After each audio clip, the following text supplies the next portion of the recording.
Tapi kalau kalau dalam kajian MUI juga pernah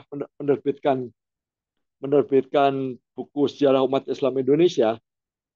eh, Sejumlah peneliti juga me- mencatat pada tahun 674 Masehi itu di, di kota-kota perdagangan di Nusantara, khususnya di Baros, ya, di Baros di Tapanuli itu koloni-koloni Arab sudah masuk, ya, koloni Arab sudah masuk. Kemudian sejarawan Malaysia Ski Fatimi, ya, menulis Islam Come to Malaysia dalam bukunya Islam to Come to Malaysia. Itu dia menyatakan pada abad ke-8 Masehi itu Raja Maharaja Sriwijaya sudah pernah menulis surat ke ini Umar Umar bin Abdul Aziz, ya, Umar bin Abdul Aziz yang meminta agar Umar bin Abdul Aziz mengirimkan ulama ke Indonesia untuk mengajarkan hukum dan Islam.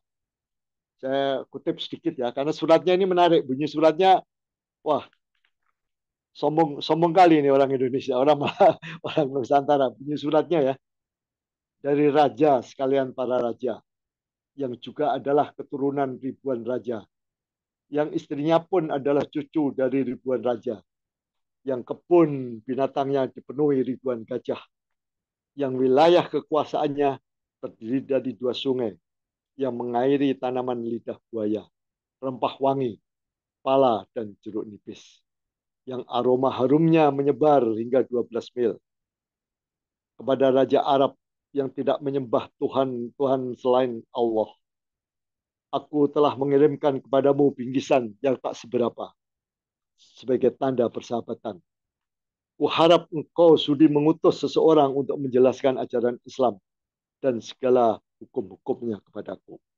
Jadi suratnya ini diterbitkan di Cordoba dan di Mesir, ya, di penerbitan sana.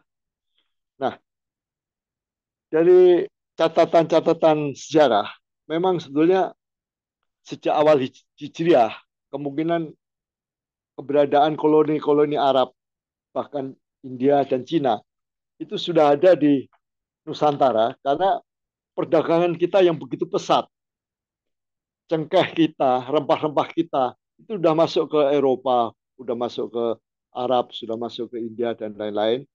Dan armada-armada kita itu luar biasa besarnya. Ya. Armada kita armada yang besar. Dalam catatan Fahzin, ya, Fahzin itu sejarah apa? Eh, Tokoh Cina yang mempelajari Buddha, yang sering mondar-mandir dari Cina ke India, singgah di Palembang, itu mengatakan membuat catatan dalam Tukiki, ya namanya, yang catatan dalam naskah Tukiki itu banyak dikutip oleh ahli-ahli sejarah Barat yang menggambarkan perjalanan dari Cina ke India melalui Nusantara. Jadi anak buah Fahim, juru juru tulis mereka pencatat perjalanan itu, menyatakan kapal-kapal Nusantara itu dua kali lipat besarnya dibanding kapal Cina. Ya, coba luar biasa enggak? Pada saat itu kapal kita itu panjangnya 65 meter. Ya, tinggi, sedangkan kapal Cina panjangnya hanya 30 meter. Tinggi kapal kita itu 20 sampai 30 meter, tinggi kapal Cina hanya 7 sampai 10 meter. Dan kapal kita mampu dimuati 600 sampai 700 orang dengan segala perlengkapannya. Itu kan luar biasa. Nah, sejawara ahli Javanologi Belanda, ya Van Hin juga namanya, hampir sama, itu juga menulis buku pada tahun 1920 yang menerangkan kalau Fosin yang Cina ini pernah kapalnya pada abad keempat itu terdampar di Pulau Jawa, pecah, rusak di Rembang, diperkirakan di Rembang. Dia terpaksa singgah berhenti 5 bulan untuk memesan kapal baru. Jadi catatan-catatan sejarah tentang tentang kejayaan kita sebagai negeri maritim itu pada abad-abad 1 sampai ke 5 ke 7 itu luar biasa. Ya. Dan dan ini membuat ulama-ulama kita seperti Buya Hamka dan lain-lain itu merasa yakin betul bahwa Islam itu sudah masuk ke Indonesia pada abad pertama Hijriah. Gitu. Nah, kalau sementara ahli sejarah yang betul-betul memang eh, berkutat di bidang sejarah, mereka mencatat umumnya 11 abad 11 sampai 13. Nah, Taufik Ab, Taufik Taufik Abdullah ya. Taufik Abdullah membuat kompromi. Dia menyatakan memang Islam sudah masuk ke Nusantara di kota-kota pelabuhan besar itu pada abad pertama Hijriah. Tapi pada saat itu Islam hanya dipeluk atau dianut oleh koloni-koloni Arab itu sendiri, belum menyebar ke masyarakat masyarakat luas. Islam baru menyebar itu setelah ada kerajaan berdirinya kerajaan Samudra Pasai. Jadi pada abad ke-13 baru Islam mulai menyebar. Dan bersamaan itu juga di Jawa itu juga berkembang berkembang dan ditemukan sebuah makam di Gresik yang makam Fatimah juga dikenalnya sebagai makam Fatimah itu pada abad ke-11. Pada abad ke-11 di Gresik ditemukan makam yang yang menyatakan bahwa itu adalah makam Fatimah binti Maimun yang berasal dari desa Leran. Leran itu dari bahasa katanya Leran yang dari Rom, dari Persia. Nah, uniknya lagi juga di makam Leran di komplek makam Fatimah ini ada dua kelompok makam. Makam Fatimah sendiri yang diperkirakan abad ke-11, tapi ada juga makam-makam yang menggunakan kijing-kijing atau kijing itu ya, apa? Tanda makam itu menggunakan batu-batu yang diperkirakan berasal dari Persia pada abad ke-16. 16. Jadi jadi tadi ya sebenarnya berarti ke Jawa itu dari penemuan arkeologi itu Islam sudah ada jejaknya pada abad ke-11, tepatnya 1082 kalau tanda di makam itu. Tapi sementara itu masyarakat kita juga percaya pada ramalan Joyoboyo. Ya. Bahkan ramalan Joyoboyo ini kalau lagi rame politik dikutip macam-macam, tapi maaf aja itu banyak palsunya. Sudah di apa? Sudah diedit macam-macam oleh para politisi untuk menggunakan sesuai kepentingannya. Ya. Di dalam di dalam naskah yang dikenal sebagai Jongko Joyoboyo atau ramalan Joyoboyo. Jadi Joyoboyo ini eh, Raja Kediri pada abad ke-12. Ya. Di dalam buku ramalan Joyoboyo atau kitab Musarar itu, kitab Musarar namanya, itu dikenal ya Joyoboyo mempunyai seorang guru ulama yang berasal dari negeri Rom. Ya. Negeri Rom itu Jawa dulu menyebut Persia itu Rom, itu bukan Roma sekarang, tapi Rom karena waktu itu pengaruh Romawi besar ya. Ya, Rom. Jadi ulama ini nggak disebut kiai atau syekh ya, tapi disebutnya Raja Pandita, Raja Pandito waktu itu. Nah, di dalam buku Joyoboyo disebut namanya Maulana Ngali Samsujen. Ya, Maulana Ngali Samsujen. Dan begitu ketemu, berjumpa, Joyoboyo langsung cocok. Karena Joyoboyo menyenangi ramalan dan menguasai ramalan, sedangkan eh, yang disebut Raja Pandito Maulana Samsujen ini, dia ahli falak dan juga dianggap di dalam buku itu menguasai nujum, bisa membaca keadaan juga. Ya, ini. Tapi ini ini berdasarkan babat. Ya. Bukti sejarahnya, bukti sejarah hubungannya itu tidak diketahui kecuali memang kemudian di Kediri dijumpai sebuah makam tua yang oleh masyarakat disebut Raja Pandito Maulana Samsujen, tetapi di dalam makamnya itu tertulis namanya Syekh Samsudin Al-Wasir. Ya, Al-Wasir. Nah, Syekh Samsudin ini menurut kisahnya, ya, dia dikirim oleh Sultan Rom, ya, cerita Jawanya, untuk menjinakkan raksasa-raksasa Pulau Jawa yang sebelumnya telah memakan habis, membunuh sebagian besar dari 20.000 keluarga yang dikirim oleh Sultan Rom untuk bermigrasi dan berdakwah di Pulau Jawa. Jadi mereka kabarnya terutama di daerah Kendeng itu menjumpai raksasa-raksasa yang doyan mau meminum darah dan memakan daging. Dugaan saya, ya, pada pada sekitar itu berkembang sekte Hindu Tantrayana. Ya. Di dalam sekte Hindu Tantrayana itu ada aliran yang disebut Birawa.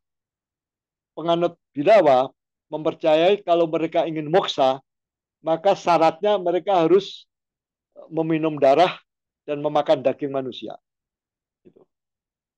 Dan raja Jawa yang cukup besar, yaitu Kertanegara yang memotong utusan Cina memotong kuping tentara Cina itu utusan Cina, Raja Singosari Kertanegara itu adalah penganut aliran Birawa. Juga kalau saudara-saudara pernah dengar Gajah Mada di era Majapahit, Gajah Mada mempunyai partner, punya sahabat yang namanya Aditya Warman. Aditya Warman itu salah satu senopati Majapahit, tapi yang berasal dari Pagaruyung. Di masa menjelang tuanya, Aditya Warman itu kembali ke Pagaruyung mendirikan kerajaan di Pagaruyung. Dan di Pagaruyung ditemukan prasasti tentang aliran Birawa ini.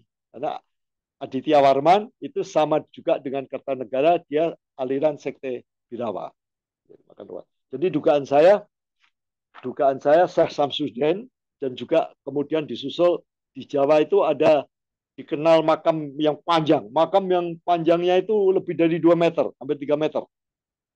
Tapi sayangnya, uniknya makam ini ada di mana-mana, bukan hanya di satu tempat. Namanya Syekh Subakir. Ini juga ditugaskan untuk menjinakkan para denawa. Ya, itu kisahnya.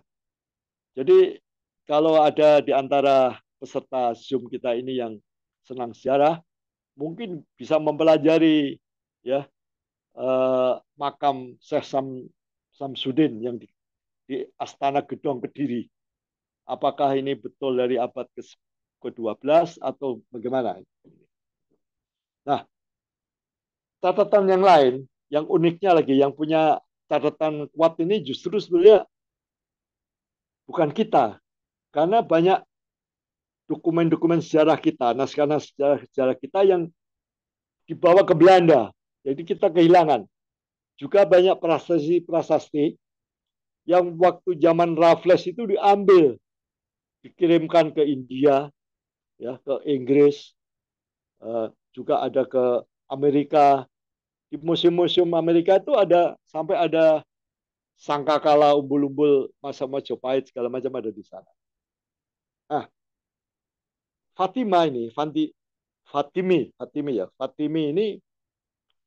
ini membuat catatan, ya, membuat buku, bukan catatan, membuat buku bahwa abad ke-10 ya itu migrasi, ya, migrasi keluarga-keluarga Persia itu berlangsung deras ke Nusantara dan ke Malaysia, ke Malaya. Ya. Yang masuk ke Nusantara menurut Fatimi itu ada empat kelompok besar.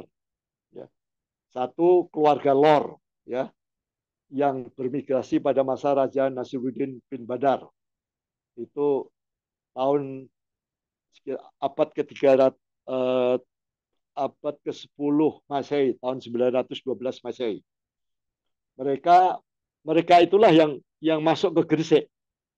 Jadi yang masuk ke Gresik itu adalah keluarga Lor dari masa Raja Nasruddin bin Badar itu pada tahun 912. Kemudian yang kedua ini namanya sama, keluarga Jawani.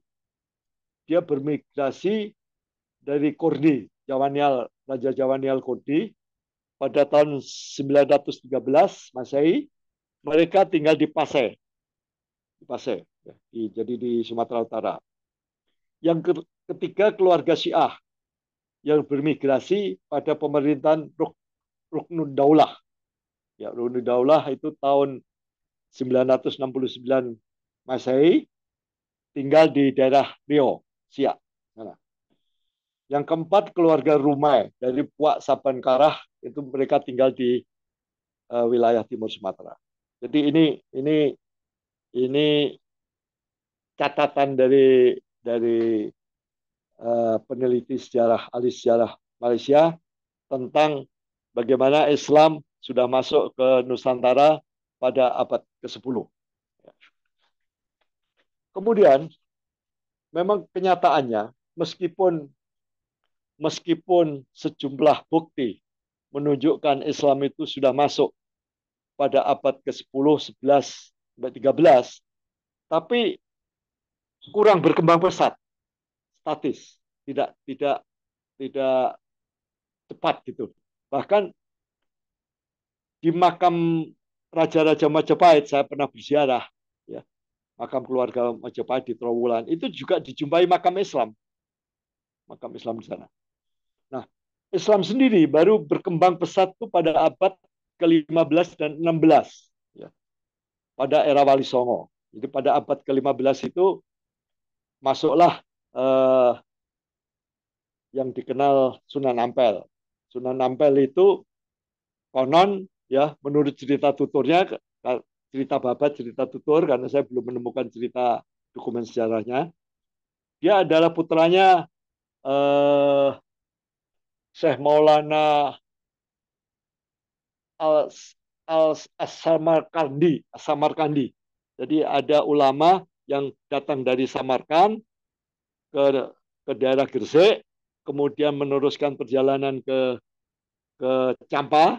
Di Campa dia menikah dengan Putri Campa yang kakak beradik dengan permaisurinya Raja Brawijaya. Setelah punya anak dua, yaitu Ali Modado dan Sunan Ampel, namanya masih nama nama Cina waktu itu. Ada Bung Sui siapa ya? Agak lupa. Saya di buku saya ada, tapi agak lupa saya menyebutkannya. Um, Akhirnya setelah punya anak dua, kembali ke Jawa, menemui uh, menemui tantenya Sunan Ampel itu di pusat kerajaan Majapahit. Oleh Raja Majapahit, mereka diberi nama Jawa, Ali Modado sama Raden Ahmad. Dan Raden Ahmad diberi tanah perdikan di daerah Ampel di Surabaya. Karena tinggal di Ampel itu, dia kemudian namanya menjadi Sunan Ngampel. Sunan Ngampel punya anak, Sunan Bonang, dan lain-lain, dan kemudian berkembang menjadi Wali Songo. Raden Patah yang berasal dari Palembang itu juga menjadi murid dan menantu dari Sunan Ampel. Nah, dari salah satu menantunya, juga muridnya, ada yang namanya Sunan Giri, ya. Sunan Giri. Sunan Giri ini orang kaya, sangat kaya dia. Dia sangat kaya, punya armada perdagangan yang besar, dan berkat armada perdagangan Sunan Giri yang terutama mereka berlayar ke Indonesia Timur, ke Kalimantan, Sulawesi, terus sampai ke Maluku, menjual beras dan tekstil, pulang yang membawa rempah-rempah. Dalam perjalanannya, armada Sunan Giri ini sambil berdakwah. Ya. Karena itu Indonesia Tengah, Indonesia Timur ini menjadi wilayah armada-armada pelayaran Sunan Giri. Ini Sunan Giri ini sudah mulai jadi abad ke-15, ya. Kemudian Raden Patah, menantu Sunan Giri, Sunan Ampel, ini juga dapat konsesi dari tanah perdikan dari Raja Majapahit, mula-mula disebut Kadipaten, Kadipaten di Demak. Di dalam perkembangannya abad 15 ketika kejayaan Majapahit mulai pudar, Demak ini makin besar sehingga akhirnya Demak tumbuh mengambil alih posisi Majapahit. Majapahit runtuh, Demak bangkit, Demak jaya. Di dalam perjalanannya dari Demak, Islam menyebar ke Pantura, terus ke barat. Tadi dari Surabaya ke Tuban, Gresik, Tuban, Rembang, Pati, Demak. Ya. Kemudian dari Demak berkembang ke barat, ke Jayakarta, Sunan Gunung Jati, Cirebon, sampai Banten. Itu di daerah pesisirnya. Dari Banten, terus juga dari Demak, Banten, memperkuat Palembang. Itu di daerah pesisirnya. Sementara itu Samudra Pasai pada abad ke-13 juga terus berkembang. Aceh. Aceh terus berkembang ke pesisir-pesisir di pantai barat dan pantai timur Sumatera. Sayangnya kemudian eh, ketika Samudra Pasai berkuasa, ini aliran wujudiahnya Hamzah Fansuri ini di, di ibaratnya dikunci dan perdagangannya dialihkan ke Aceh sehingga akhirnya Baros tempat Hamzah Fansuri menjadi setelah itu menjadi makin redup dan hilang menjadi kota kecil saja sampai sekarang ini. Nah, dari kota Demak ketika ketika Sultan Trenggono wafat dibunuh oleh anak buahnya sendiri, maka Islam pusat kerajaan berpindah ke pedalaman di Pajang di daerah Solo ya, ke Pajang. Dari Pajang kemudian pindah ke Mataram di Kota Gede yang akhirnya juga nanti kembali ke Solo dan ke Yogyakarta.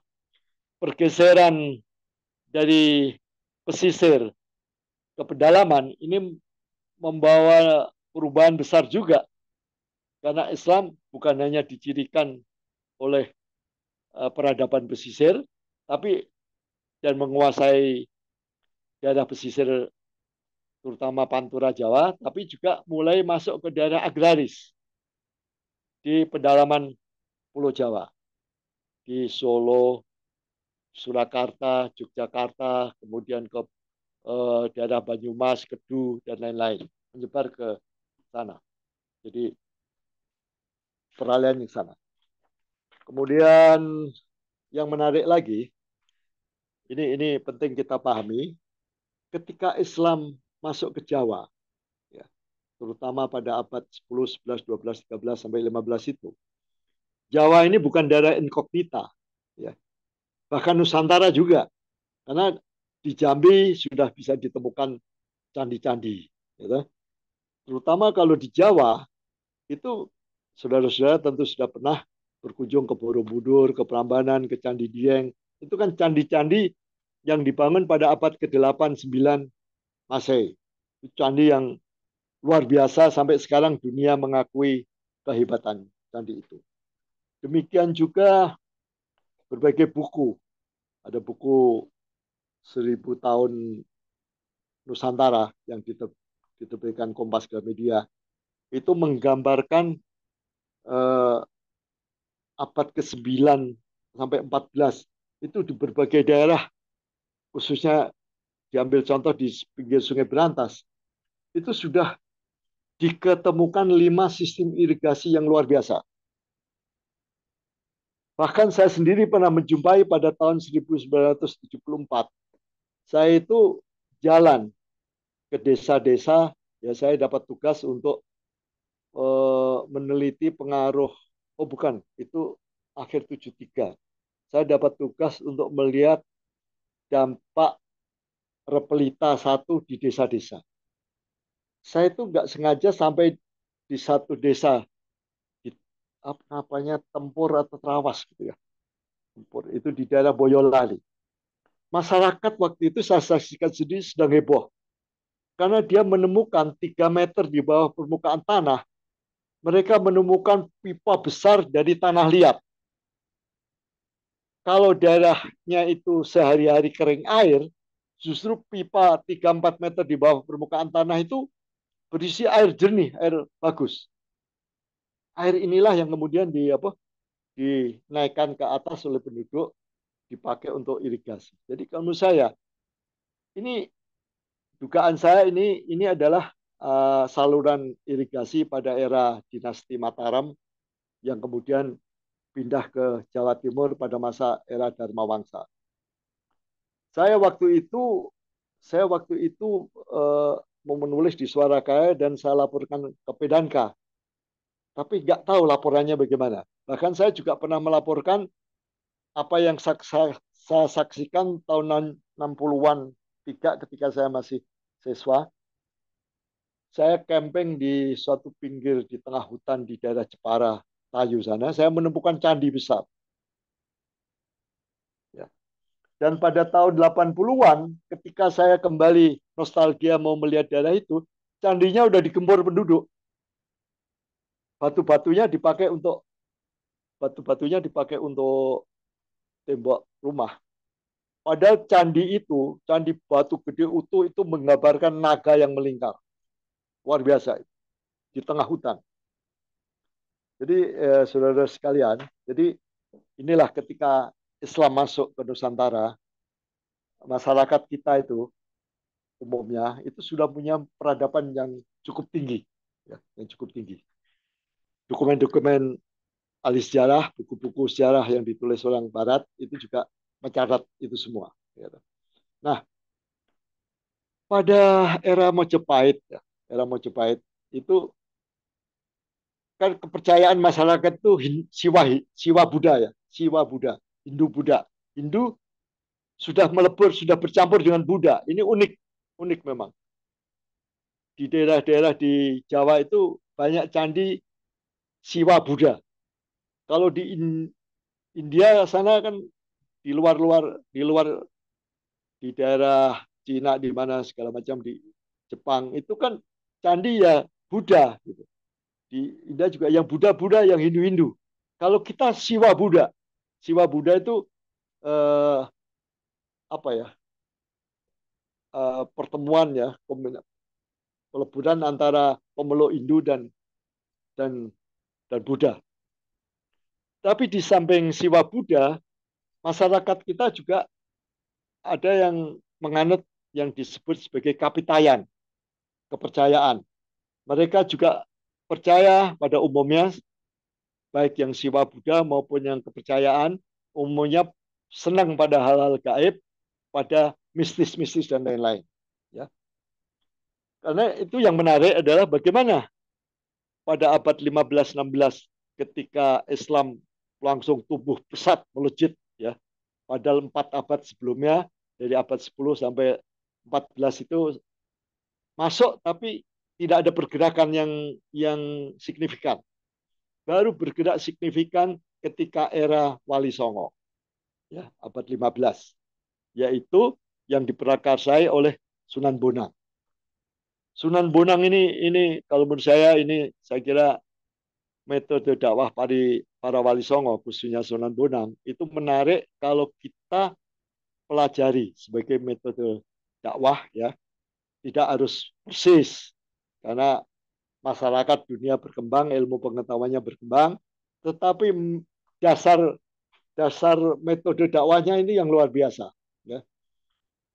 Mereka menggunakan komunikasi tepat guna ya, yang dasarnya begini, yang dihadapi masyarakat waktu itu kan masyarakat yang percaya pada hal-hal gaib, pada hal-hal mistis. Masyarakat Hindu Siwa Buddha, masyarakat Kapitayan. Ya. Dan eh, mereka tidak menggempur. Jadi para wali songo ini tidak menggempur agama dan kepercayaan masyarakat yang ada, tetapi menggunakan 2 metode, yaitu menyusup. Satu menyusup, yang kedua membungkus. Jadi menyusup dan membungkus selapis demi selapis. Misalkan aja yang sederhana. Sunan Kalijogo itu mengubah sesaji, ya, sesaji mengubah tumpeng, ya, yang sebagai sesaji waktu itu menjadi nasi tumpeng yang sekarang ini, yang pada era Sunan Kalijogo sebetulnya nasi tumpengnya itu tingkat 5. Kalau sekarang kan nggak peduli orang, udah berubah juga, tumpengnya runcing aja kayak gitu. Sebetulnya eh, waktu itu tingkat 5. Tingkat 5 itu untuk menggambarkan syariat, ya, lantai tingkat pertama itu syariat, yang kedua itu tarekat, yang tiga apa, hakikat, keempat makrifat, yang kelima itu Allah, Allah sendiri. Jadi sesajen itu di, dirubah, ya, dirubah menjadi sedekah. Ada sedekah bumi, ada sedekah ini, sedekah apa. Sedekah yang diberikan kepada sanak saudara dan kaum duafa. Ya. Jadi sedekah. Ini menarik. Jadi sisi menyusup. Kalau Sunan Bonang itu juga hebat. Sunan Bonang itu uh, menyusup, memperkuat gamelan, menggunakan gamelan, ya, menggunakan gamelan untuk berdakwah. Dan Sunan Bonang pada awalnya ditentang oleh ayahnya, oleh ayahnya yaitu Sunan Ampel dan saudaranya Sunan Derajat. Itu minta izin untuk menggunakan metode menyusup dan membungkus dengan pendekatan budaya.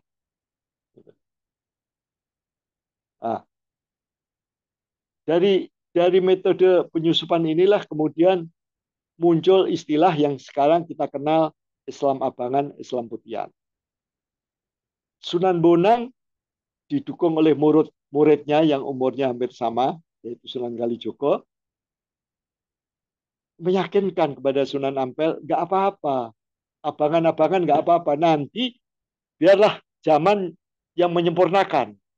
Yang penting sekarang mereka mau mengakui Islam, mau mengakui Islam. Nanti nanti saya berikan contoh beberapa tembang nanti pada seri yang kedua.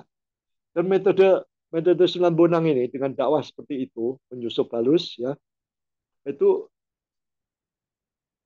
dia tidak mengajarkan syariat kepada manusia Jawa, kepada penduduk Jawa. Yang diajarkan adalah tasawufnya dulu, makrifatnya tasawufnya dulu. Karena itu kalau kita sering mendengar Islam iman, iman Islam ihsan gitu ya, umumnya. Kalau di Jawa ihsan dulu, gitu. Ihsan dulu baru Islam iman.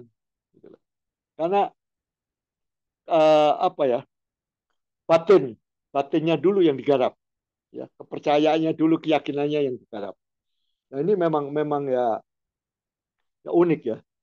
Dan kemudian dalam perjalanannya Sunan Bonang akhirnya didukung oleh para wali yang lain, dan para wali yang lain ini membagi tugas menciptakan tembang-tembang Jawa mocopat yang sekarang kita kenal sebagai mocopat.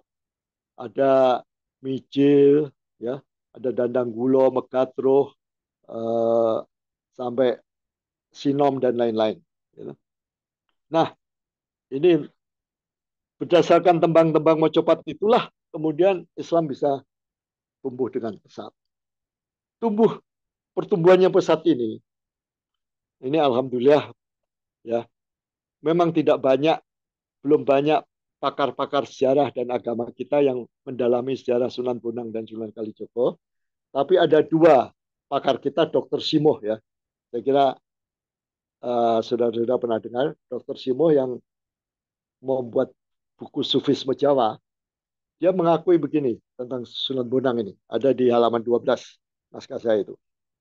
Dr. Simoh menyatakan, ya, dalam literatur literatur Jawa Tengah, pengaruh ajaran dan unsur-unsur kebudayaan Islam ke dalam literatur Jawa melahirkan berbagai kitab baik berupa serat maupun kidung. Pada literatur Jawa Baru yang terbit di masa kebangkitan kesusastraan Surakarta, pengaruh kitab-kitab dan tasawuf seperti Ihya Ulumuddin, Insan Kamil tampak sangat jelas. Nah, Sunan Bonang, Sunan Kalijogo menyampaikan ajaran-ajaran tasawuf itu dengan tembang-tembang yang diberi nama suluk. Ya, jadi suluk ini kan dari bahasa Arab kan, jalan menuju Allah ya. Tapi kemudian kalau di Jawa jangan kaget, kalau suluk itu ya tembang, tapi suluk itu tembang yang dipakai oleh dalang wayang kulit untuk membuka sesuatu acara, sesuatu babak. Di dalam satu babak itu dalang biasanya uh, nembang, menyanyi. Menyanyi ini yang dinamakan suluk.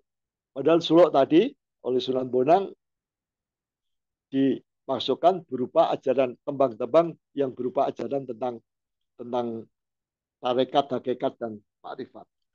Nah, pakar yang kedua selain Sumuh itu adalah Simoh ya, itu cendekiawan yang baru wafat 2 bulan yang lalu kira-kira, yaitu Dr. Abdul Hadi, Profesor Dr. Abdul Hadi.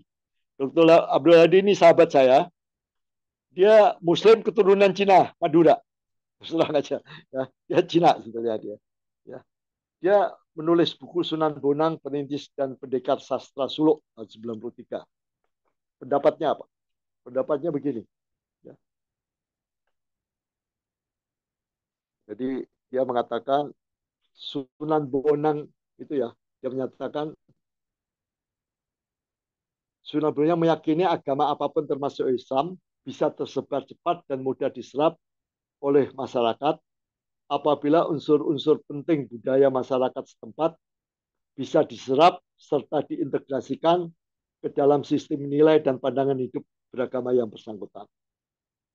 Tasawuf yang diajarkan Sunan Bonang menurut Abdul Hadi adalah penghayatan tasawuf yang menekankan pentingnya ikhtiar dan kemauan dalam mencapai cita-cita.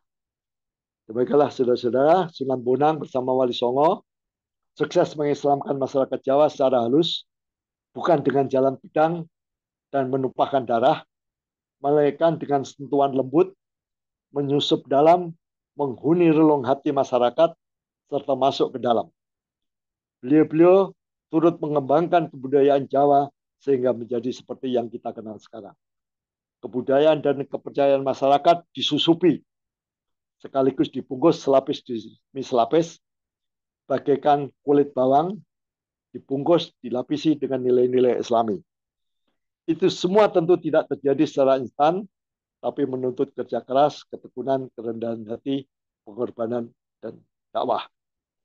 Cara dakwah yang seperti itu juga meneguhkan eksistensi semua suku dan bangsa yang ada di dunia, yang dibedakan antara lain dengan bahasa dan budaya masing-masing. Oleh sebab itu, dalam hidup bermasyarakat, termasuk dalam berdakwah, hendaknya kita bisa saling menghargai perbedaan budaya masing-masing suku bangsa, termasuk dalam berpakaian dan berkomunikasi. Maka, wahai sekalian manusia, sesungguhnya kami menciptakan kamu dari seorang laki-laki dan seorang perempuan.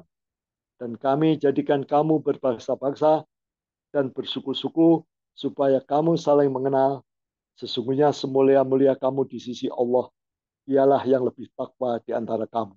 Sesungguhnya Allah Maha mengetahui lagi Maha teliti. Al-Hujurat ayat 13. Dan ayat ini menegaskan, dan ini saya amalkan juga, saya pakai, saya kebetulan pendiri dan pimpinan dari Yayasan Karim UI dengan Masjid Lautsenya. Kami punya 3 masjid Lause di Pulau Jawa, salah satunya di Jakarta di Jalan Lose. Kalau ada orang masuk Islam, termasuk Cina, dulu awal-awalnya mereka itu minta ganti nama. Tapi saya, kalau kebetulan saya yang membimbing, saya anjurkan kalian nggak usah ganti nama. Seperti kami membentuk nama yayasan ini. Yayasan ini kami nama Yayasan Haji Karim Ui Cheng Hin. Jadi namanya nama tokoh sahabat Bung Karno Buyamka, itu namanya Karim Ui, apa Ui Cheng Hin. Ya, itu yang ditemui Bung Karno di Bengkulu. Itu Cina Cina Muslim, dia juga tidak ganti nama, dia nambah nama Karim Ui, Haji Karim Ui. Jadi kami anjurkan. Nah sekarang eh, mereka baru sadar, banyak lah. Udah ribuan orang yang kita Islamkan dan mereka tidak ganti nama. Dan ternyata dengan tidak harus berganti nama, itu memudahkan mereka karena mereka tidak perlu harus lapor ke catatan sipil, harus ngurus sibuk ganti KTP, ganti ini macam-macam. Jadi kita hargailah justru dengan nama yang bermacam-macam, dengan kebudayaan yang bermacam-macam, tetapi esensinya Islam, ya, ruhnya Islam, menurut saya justru akan menggambarkan betapa besarnya Islam ini. Islam ini betul-betul terdiri dari berbagai suku, dari berbagai bangsa. Dan setiap bangsa, setiap suku itu memang dibedakan satu sama lain oleh budaya, oleh bahasa, oleh seni dan lain-lain milik bangsa bangsa itu sendiri. Jadi anjuran saya, marilah kita hayati surat Al-Hujurat ayat 13 ini, kita hargai perbedaan suku bangsa dengan budaya masing-masing. Sekian, terima kasih. Mohon maaf karena kita agak panjang. Terima kasih. Terima kasih Mas Firman. Terima kasih Romo. Ye. Baik, kita masuk ke sesi diskusi ya Romo ya. Ya, siap, siap. Untuk peserta silahkan bagi yang mau bertanya atau ada yang mau yang didiskusikan Atau menambah. atau menambahkan. Itu ada Profesor Gunawan semua itu juga saya lihat tadi namanya muncul. Siap. Mungkin dari Pak Gunawan Sumo mungkin ada yang mau ditambahkan atau Pak Surena Pak Sudrajat Suryana, Pak mungkin. Suryana. Ya. Mangga silahkan. Uh, ya, Assalamualaikum warahmatullahi wabarakatuh. Waalaikumsalam warahmatullahi. Waalaikumsalam warahmatullahi wabarakatuh. Ya, terima kasih sudah diundang di forum ini. Ya, saya hanya akan menambahkan saja mendukung apa yang disampaikan oleh Pak Wi tadi ya. Pak Wi pertama tadi mengutip Hamzah Fansuri, ya. Fansuri ini adalah seorang sufi besar ya di Aceh ya. Tapi kemudian mengalami nasib yang tragis ya, ketika dilakukan pembaruan Islam atau yang sebenarnya pembaruan tapi lebih condong ke purifikasi ya, pemurnian yang dilakukan oleh Ar-Ramiri. Tambahan aja sebagai catatan kaki ya. Betul bahwa pada permulaan abad Masehi ya, sudah terkontak dengan Nusantara dan sebagai salah satu bukti yang menarik ya. Jadi Nusantara itu seperti dikatakan Buya Hamka itu punya satu sumbangan, satu kata di dalam Al-Quran yaitu kafur, gitu, kafur, jadi, yang disebut sebagai minuman itu ya, ya di harus ada itu. Jadi ini jadi bahasa Nusantara ternyata bahasa kita punya kontribusi dalam ini bahasa Al-Quran yang disebut kafur tadi. Ini saya catatan kaki saya. Kemudian Pak Wi tadi di akhir kesimpulan tadi menyatakan bahwa Islam yang disebarkan di Nusantara ini melalui cara-cara yang lebih damai ini memang berbeda dengan Islam yang disebarkan di kawasan Timur Tengah yang pada umumnya dilakukan dengan cara penaklukan ini penaklukan ya. Jadi karena itu dalam orang kalau baca sejarah itu kadang-kadang lebih banyak ditonjolkan penaklukan Islam dalam berbagai wilayah yang kemudian dikuasai, diterapkan dan bahkan kemudian bahasanya juga.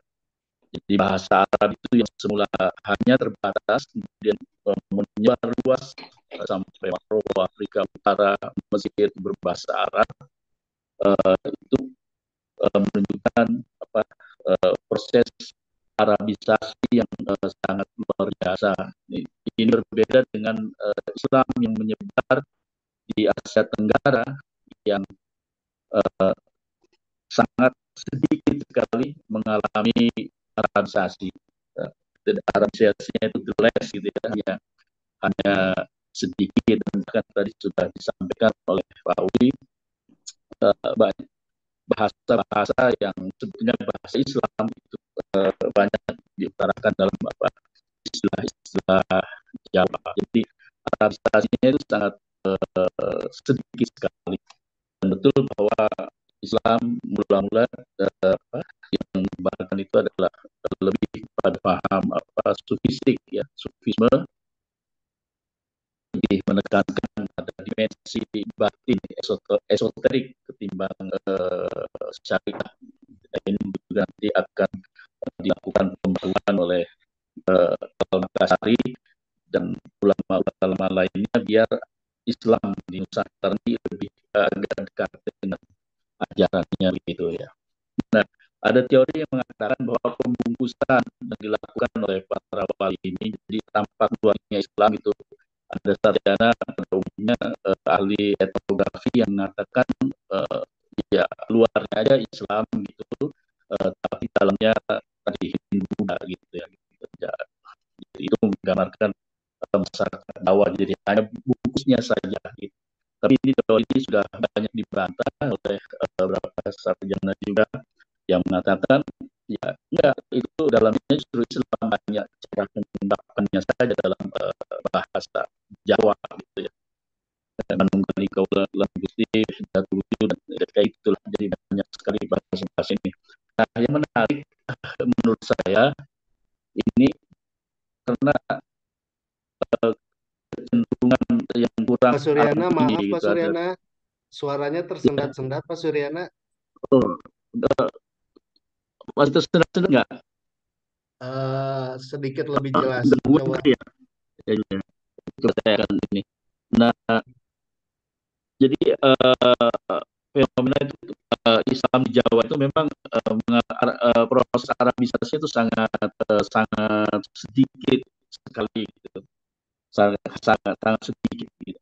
Nah, kemudian kalau kita masuk ke zaman sekarang itu justru ada semacam kecenderungan ya, dari sementara orang agar lebih tampak Islami begitu untuk mengganti dengan hal-hal yang berbau Arab gitu ya, gitu. Ada akhwat, ada ikhwan, ada ya, mereka juga tidak suka dengan kata-kata sembahyang ya, Tuhan Tuhan bantu gitu, kayak itulah. Jadi ingin seakan-akan orang ingin bahwa ingin Islami itu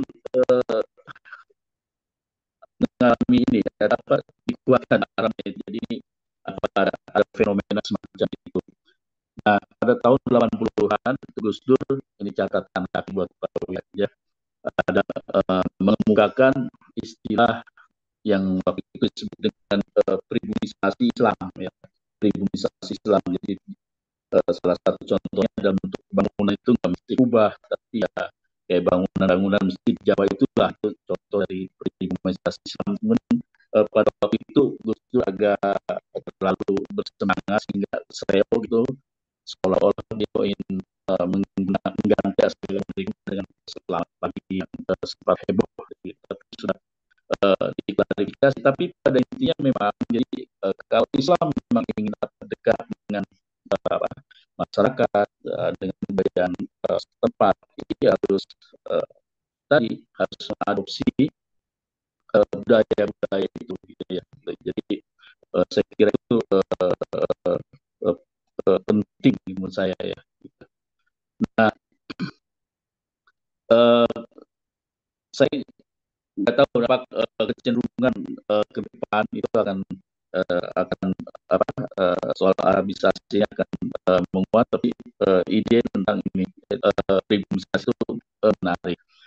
Sebagai ilustrasi, saya kebetulan pesantren di Jawa Tengah di Babelan, di masyarakat setempat, ibunya kiai itu kalau ketemu dengan kalau dengan tetangganya ya kulon nun gitu, nggak pakai assalamualaikum gitu, nggak gitu, tapi pakai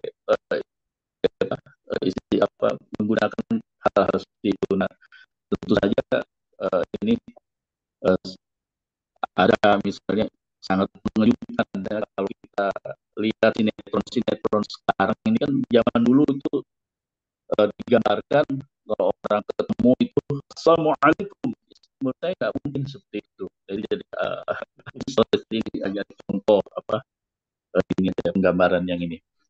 Jadi di masa depan saya kira Islam di Indonesia berkaitan dari apa yang disampaikan oleh Pak tadi ya akan lebih mempunyai daya hidup, kemampuan untuk survive jika dia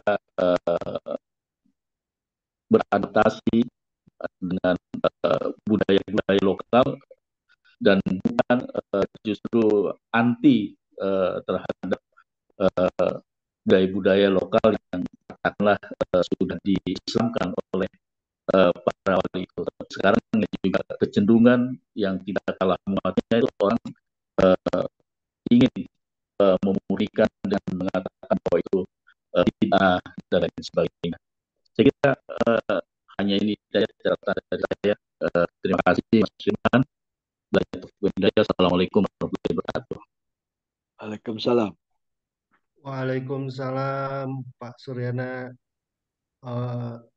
Tadi agak disayangkan ya suaranya agak putus-putus, tapi nanti tapi insya Allah pesannya sih ketangkep ya Pak Suryana ya. Pak Suryana tadi untuk peserta yang lain yang saya tangkap dari paparan Pak Suryana lebih menjelaskan tentang poinnya itu tentang bagaimana kondisi saat ini Islam itu lebih digiring ke arah Arabisme. Jadi sekarang itu apa ya hari ini Islam itu sangat diidentikan dengan Arab padahal sebenarnya yang tadi disampaikan oleh Pak Wi bahwa agama itu kalau disebarkan dengan budayanya masing-masing itu akan menjadi lebih efektif. Sedangkan kalau kalau hari ini kita lihat bahwa Islam itu sangat diidentikan atau bahkan ada digiring ke arah Arabisme. Kayak misalnya pemakaian terminologi Arab yang seolah-olah kita baru bisa menjadi Muslim atau sah jadi Islam kalau misalnya sudah fasih mengucapkan bahasa Arab. Kayak misalnya tadi Pak Suryana mencontohkan kita hari ini dianggap fasih dianggap berislam itu kalau sudah bisa mengucapkan Assalamualaikum dengan logat Arab dibandingkan dengan kita mengucapkan kulonwon ke kiai.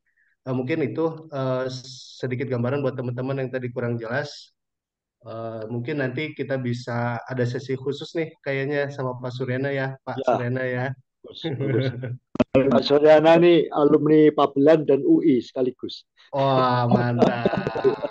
Wah, sudah Menyapa. cocok nih. Baik, mungkin dari peserta yang lain ada yang mau ditanyakan atau didiskusikan atau mau menambahkan.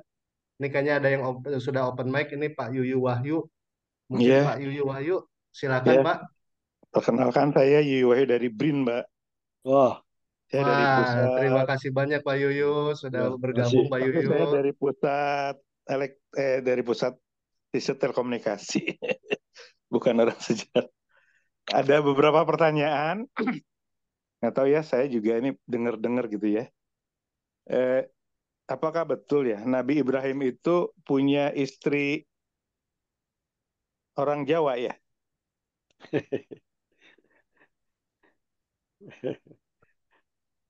Betul nggak Baru Pak? deng- baru dengar saya, Pak. Oh, iya Kalau iya. Pak yang saya dengar Pak Ibrahim punya. Kalau Nabi Ibrahim baru dengar saya. Nggak tahu sih. Kalau yang lain, monggo silakan yang bisa yang tahu. mungkin sedikit Pak Awi sharing informasi. Ya, Jadi memang ada sebagian ada isu yang atau bisa dibilang ya bisa wacana lah ya ya, wacana atau ya, informasi yang ya. bilang bahwa Nabi Ibrahim itu sebenarnya punya istri ketiga. Oh, Nah, istri ketiga ini namanya Keturah atau oh, Kenturah. Keturah. Nah, Keturah oh, ini jejak keberadaan Keturah itu kalau di Al-Quran tidak disebutkan, tapi kita bisa membaca Keturah itu di Alkitab di Perjanjian Lama. Nah, itu oh jelas gitu. Allah ya. disebutkan nama Keturah di situ berikut keturunan-keturunannya. Cuma tidak diceritakan sedetil dua istrinya yang lain, Siti Hmm. Sarah dan Siti Hajar. Nah, sosok Keturah ini yang jadi banyak yang bilang bahwa sosok Keturah ini itu adalah asli Nusantara. Nah, itu yang wacananya yang berkembang ada yang ke arah sana gitu.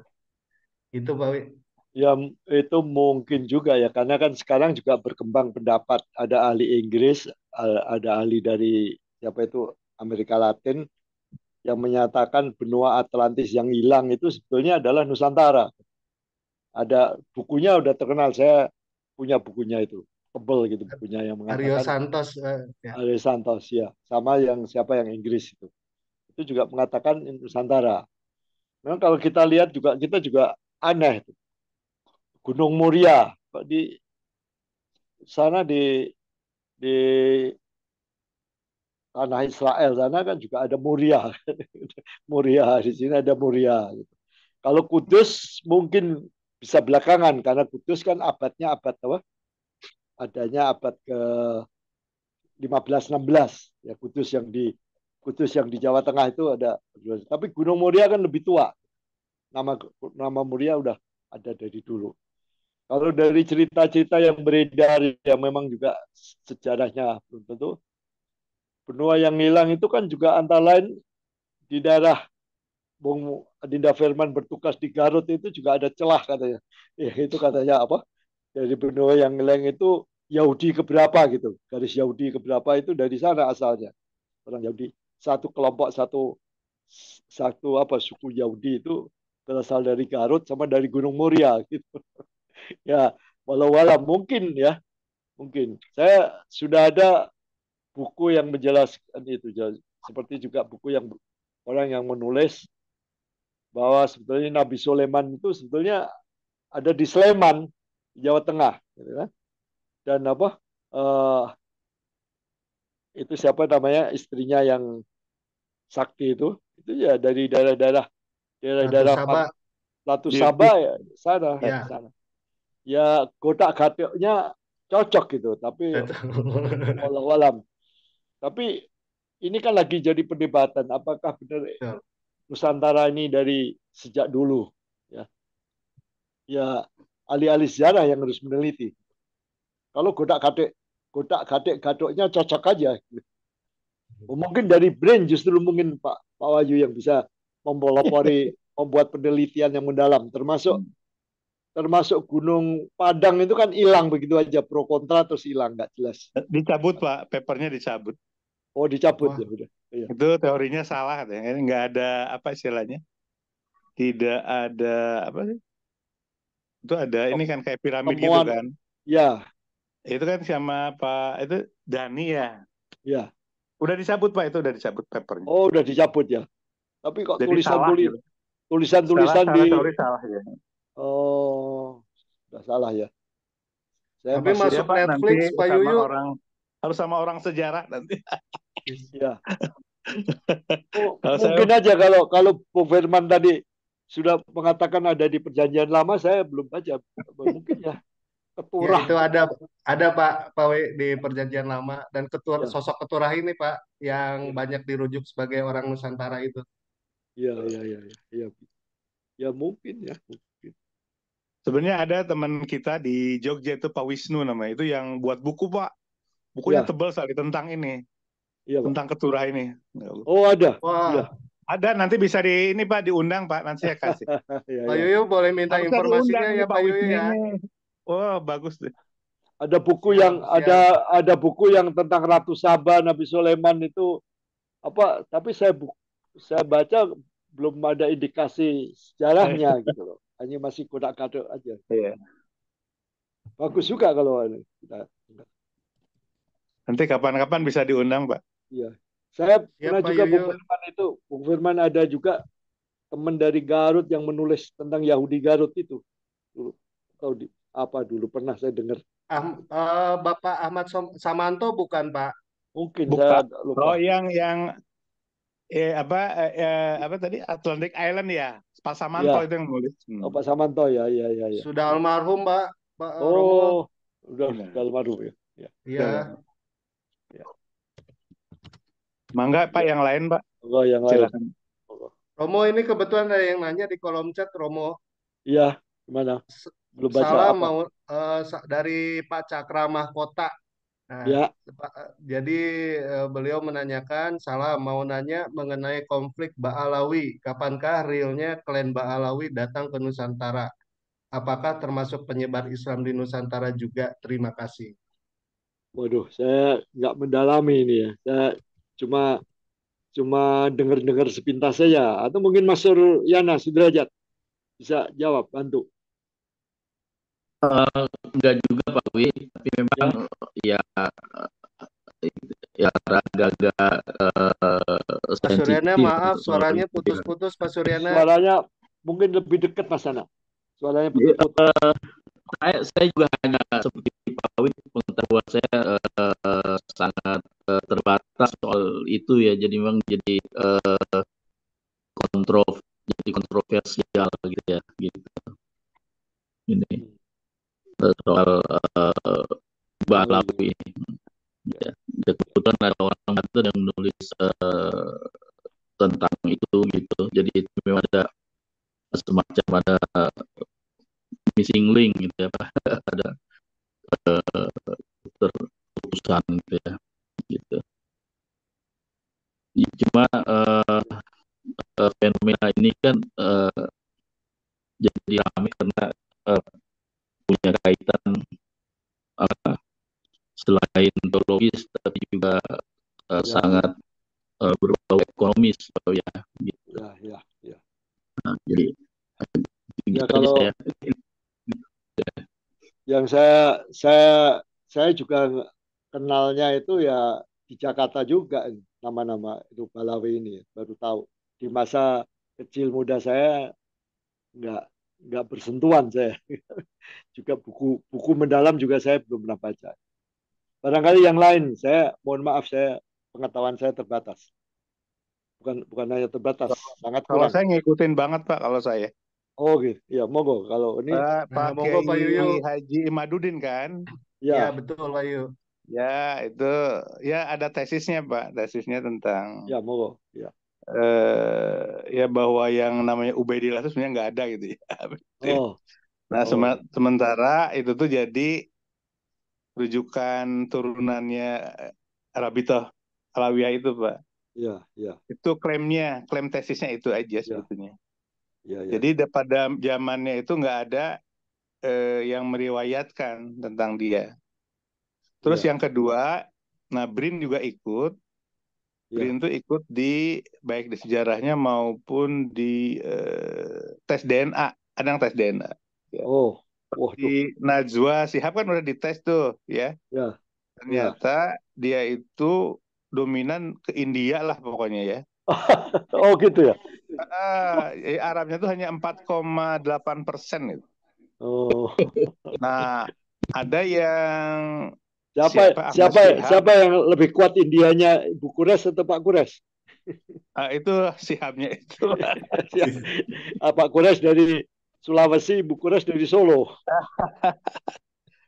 Terus ada yang satu namanya Ahmad Syihab. Nah, dia Ya, tes DNA diam-diam. ya, Nah, dia kan nggak masuk juga kan, itu kan dari DNA itu kebanyakan ininya ke Yahudi apa gitu ya. ya, Nah, itu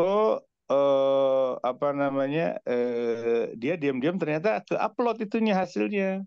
Jadi oh, kebongkar. Ramai ya. aja, Pak. Dia ditekan juga sama grup Baalwinya gitu.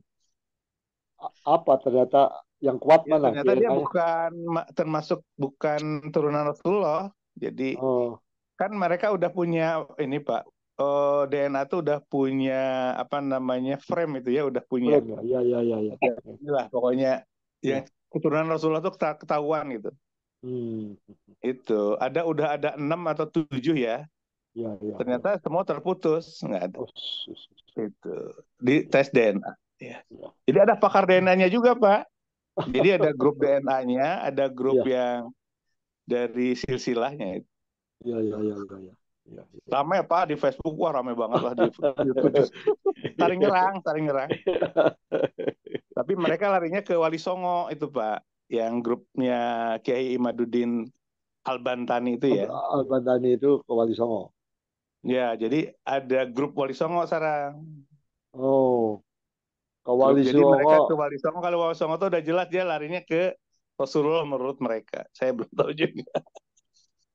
Kalau saya kan tinggal besar di Pati ya, di Pantura sana.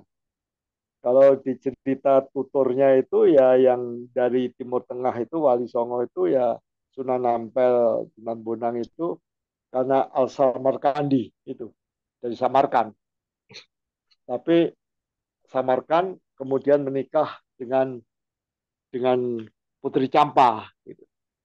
Lahirlah Sunan Ngambel. Sunan Ngambel punya anak Sunan Bonang, punya anak perempuan dinikah oleh Raden Patah.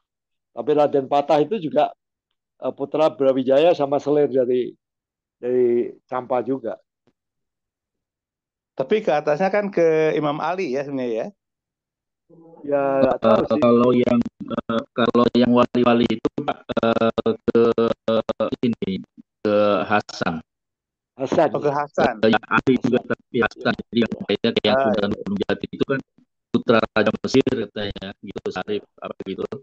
Jadi yang Ya. kayak ke Yordania, Mesir itu turunan dari pihak Hasan. Nah kalau ya. Pahlawi itu dari Husain yang apa di Oh, Yaman itu. ya, ya, ya. Siapa yang walinya yang keturunan Hasan Hussein siapa? Yang kalau Hasan itu kayak Sunan Gunung Jati, Pak Wi. Sunan Gunung Jati. Dari Ya, Hasan. ya, ya. Ya, Gunung Jati. Ya. Sarif kan Sarif itu yang keturunan Hasan itu yang Ya. kayak di Yordania Mesir kan. gitu, Sunan Gunung raja. Jati katanya Mesir. Mesir dari Hasan. Iya, Mesirnya tapi dari pihak Hasan. Ya, di Ya, ya, Raja Mesirnya bukan dari ya Hussein. ya, ya, ya, Yang mungkin. walau Yang, ini kan yang juga cerita tutur. yang rame lagi itu kasus kuburan Pak. Jadi ada kuburan-kuburan fiktif Oh di ya, ya. sekitar wali gitu. Walinya tuh jadi dimasukin ke Baalwi, ke mana? Ke Rabitah itu. Oh. Ya, Di memang kalau tadi kuburan-kuburan kalau yang saya Habib itu ya. ditaruh di kuburan di sekitar itu, di sekitar Oh, iya, kuburan iya, dari Wali iya, Songo iya, ya. iya, iya, iya, iya, Dan itu memang iya ada ininya buktinya itu. iya, iya, Bikin nisan-nisan kecil-kecil itu apa? Dekat-dekat iya. itu ya, Itu rapat. dekat ya, iya. Ada yang 300 itu berapa gitu. Oh ya, perjalanan panjang ya sejarah ya, jadi mungkin Jadi ya gitulah, pro ya, kontra lah masih. ya, ya.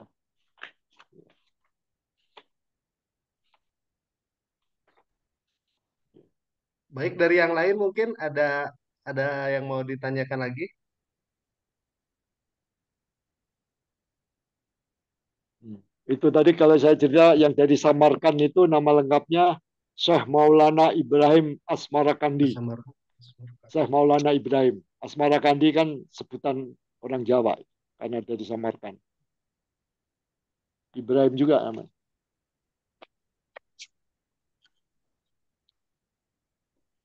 Monggo yang lain. Halo Pak Wi. Monggo Pak Wi, ya.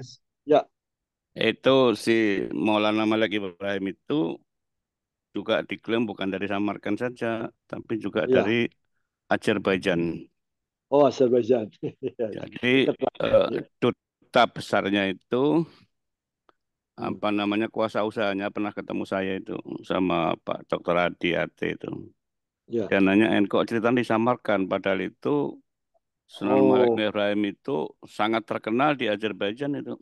Oh, Nah, ya, Azerbaijan ini kan dulu Armenia segala itu kan di bawah Persia itu ya, kan.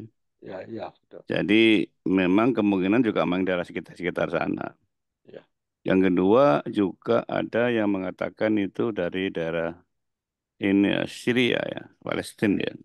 ya, Jadi mungkin orang itu berkelana zaman dulu kan biasa berkelana kayak Ibnu ya, Battuta itu ya. ya, ya, Terus yang kedua Pak, yang menarik Pak Wi, kalau boleh komentar ya, ya, oh, sejarah boleh. masuknya Islam di tanah Jawi ini ya, Ya, Nusantara ya. Memang kan ada beberapa versi ya. Ada versi lewat Cina, ada versi lewat Gujarat, ada versi Barus tadi ya. ya, Itu memang akhirnya membentuk karakteristik penganut Islam di wilayah-wilayah yang berbeda itu memang yang berbeda juga. ya, Ya, jadi yang ke timur, yang ke tanah Jawa ini kan, ke lewat Sunan Kalijogo ini kan lebih banyak kepada kebatinannya. ya, Dia tidak masuk melalui prosedural ya, ritual-ritual itu syariah dia. Tapi yang disentuh tadi kebatinannya karena mungkin diambil dari atas. Karena itu lebih soft. Sehingga karena yang dimasukkan pertama-tama kan bukan orang di bawah, tapi kan itu kan kalangan elit. ya, Ya kan cahangon-cahangon itu kan, jangan yang ya, tiro itu kan berarti memang dia masukkan kepada tingkat-tingkat ya, bangsawan lah. Jadi dia tidak lagi memasuki ilmu yang syariat, tapi dia langsung eh, apa hakikat dan tarikatnya apa ya hakikat dan marifatnya langsung disentuh sehingga itu dibalik metodenya menurut saya dan itu menimbulkan karakteristik berbeda antara maaf ini pemeluk kita yang sama-sama Islam itu agak berbeda cara pendekatannya berbeda dan kadang-kadang eh, bisa timbul selisih karena mungkin ya masing-masing kurang memahami masalah sejarah dan budayanya masing-masing. Ada keras, ada yang soft gitu. Kira-kira gitu, Pak Bi. Menurut ya, saya sih ya. ya. Ya, terima kasih, Pak Wi. Ya. Makasih Pak Dr. Sutrimo Sumarlan. Ini eh, besar di daerah Kudus ini ya. Atau di Pekalongan juga ya, Kudus Pekalongan. Enggak masih Kudus ya. Ya, Oh, si Kudus ya. Iya. ya. Eh, info tambahan yang menarik, saya kira. Saya kira nggak ada yang perlu diklarifikasi karena semua menarik, info baru. Monggo, saya terima kasih, Romo, Mas Firman, ditanggapi, silakan. ya izin bertanya Atau, Romo. ye, monggo. Kalau kita baca sejarah itu kan kita pasti salah satu fragmennya cerita Wali Songo itu adalah konflik antar Wali Songo ya, Romo ya. Ya, ya, Di situ ada Sunan Prapen, terus ya. kemudian Saya Siti kemudian Jenar, Sunan saya Siti Siti. Jenar. Ya, Nah, ya. menurut pandangan Romo, apa konflik itu apa benar terjadi atau gimana Romo? Terima kasih Romo. Iya. Kalau saya Siti Jenarnya sendiri nggak jelas ya. Tapi pertama kalau saya lebih cenderung itu kayak bentuk perang urat saraf. Memang ada aliran-aliran Wahdatul Wujud kan itu ya. Siti Jenar itu kan ya ya karena ya di Jawa itu mengajarkan aku ku ya Allah, aku ku Gusti Allah. Manunggaling kawula Gusti itu membuat orang itu mengaku ajaran-ajaran yang diajarkan oleh Siti Jenar itu itu adalah tentang lebih mengutamakan manunggaling kawula Gusti dan kalau sudah manunggal aku itu Allah. Dalam prakteknya orang yang mengaku seperti itu sudah nggak perlu sholat, nggak perlu apa-apa karena sudah merasa diri Allah. Nah itu yang dikhawatirkan oleh Sunan Kudus dan lain-lain itu berbahaya gitu. Karena itu ditumpas gitu. Tumpas. Itu kalau menurut saya. Memang ada alirannya gitu. Dan eh, itu kan ya dalam tasawuf kan ya apa ya mazhab-mazhabnya sendiri, tarekat-tarekatnya kan kuat ya macam-macam ya gitu. Dan ketika ketika kerajaan Demak ini baru baru ditata, baru di set up ya, tentu mereka tidak ingin ada ada apa tarekat-tarekat lain yang berbeda dengan yang dianut oleh Sultan. Kalau saya lebih cenderung ke situ. Kalau kalau keyakinan alirannya ya saya no comment lah. Apa apa setuju atau enggak silahkan masing-masing. Sama satu lagi Pak Wi, Ya, tadi kebetulan Pak Suryana juga menyinggung Arabisasi ya Pak Wi. Saya ya. pernah dengar kalau ternyata proses Arabisasi itu bukan sekarang-sekarang atau tapi sudah berjalan malah sejak Demak. Ada yang bilang bahwa Demak itu dia lebih ke Arabisasi atau syariatisasi atau Islam luaran ya. Nah, makanya konflik dengan Pajang atau Mataram, Islam yang lebih ke batin Islam. Nah, itu gimana Pak Wi menurut Pak Wi? Kalau saya kalau Islam dengan Arabnya menyusup melapisi ya tadi saya kemukakan menyusup masuk melapisi tentu ada istilah-istilah tapi tidak sekuat sekarang gitu. Kalau sekarang ini saya lihat dari teman-teman saya terutama saya lihat tuh baru tahun 80-an. Bahkan terus terang aja saya punya banyak teman termasuk dulu perintis Livia segala macam. Eh, saya kan sering ngumpulkan teman-teman alumni yang Timur Tengah sana. Mereka alumni yang generasi-generasi yang dulu sama yang belakangan juga berbeda. Yang generasi dulu masih kayak Mas Ana juga gitu. Ya, ya. Tapi belakangan ini yang menonjol dalam segi bahasa, dalam segi pakaian dan lain-lain. Pakaian misalkan, pakaian itu tahun 80-an itu saya yang memperagaya membuat banyak untuk teman-teman saya, sebagian besar alumni Gontor yang suka bikin apa zikiran di rumah saya apa berapa hari sekali. Kami di rumah saya dulu saya pakai zikir antar tarekat di Jabodetabek. Itu saya bikinkan seragam itu baju yang kayak baju India Pakistan itu loh. Jadi Pakistan dulu belum banyak orang pakai saya karena saya beli di Mekah ya tahun 87 itu saya naik gaji itu terus tahun itu saya jahit bikin seragam banyak putih-putih gitu. Baru dari situ berkembang itu baju-baju yang seperti itu.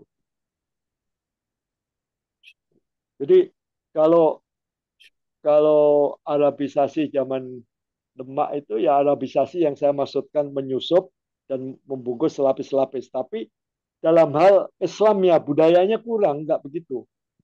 Budaya yang dibawa itu zaman dulu yang kita kenal yang ada pengaruh Arabnya kuat itu kentrung itu, terbangan kentrungan itu. Mas Trimo juga tahu mungkin Mas Trimo ya di Pantura sana masih masa kecil saya itu ada terbangan kentrungan, tapi terbangan kentrungan itu bukan bukan khasidan kayak zaman sekarang. Itu kayak kendang kecil sama apa ya alat kentrung terbang kecil-kecil gitu. Jadi orang memukul dung dung dung dung dung brung brung brung brung brung.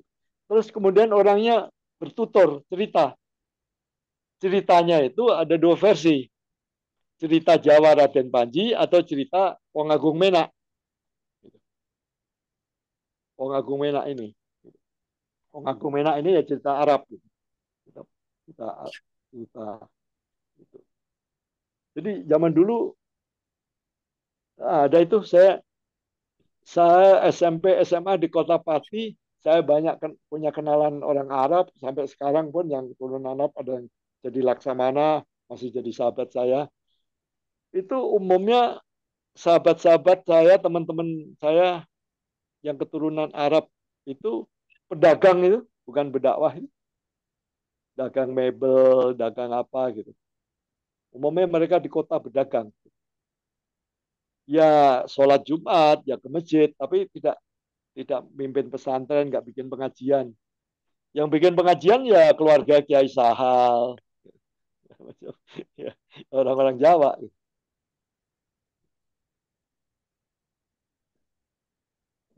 itu yang saya ketahui Jadi Arabisasi kalau dalam arti arti agama ya menyusup dan melapis memang gitu. Tapi tidak dalam arti budaya. Sampai sampai menyebabkan konflik nggak Pak Wi? Enggak, Soalnya enggak, enggak enggak ya. ada, enggak ada sampai waktu itu enggak ada. Enggak ada. Pak Wi, Berarti Baik-baik zaman saja tuh. Ya zaman Mas Wali Bimo. Songo itu nggak bukan konflik, bukan karena syariat dengan hakikat atau syariat Bukan, dengan tasawuf, bukan ya. bukan karena konflik dengan Pajang dengan Jipang Pajang itu konflik keluarga, rebutan Keluarga. kekuasaan.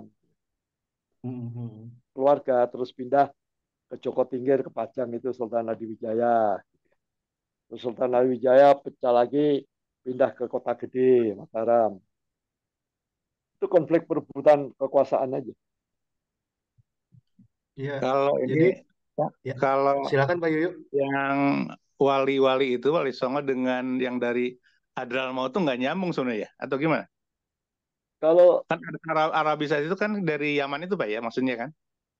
iya, iya, iya, iya. Pak, Itu atau nyambung nggak Pak? Enggak.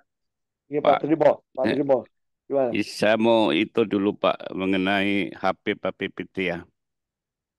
Habib ini kan kalau kita ikuti berita-berita yang dibuka balap itu kan rata-rata mereka berasal dari turunan Hadramaut di Yaman sekarang. Ya, Iya Abisina betul. zaman dulu.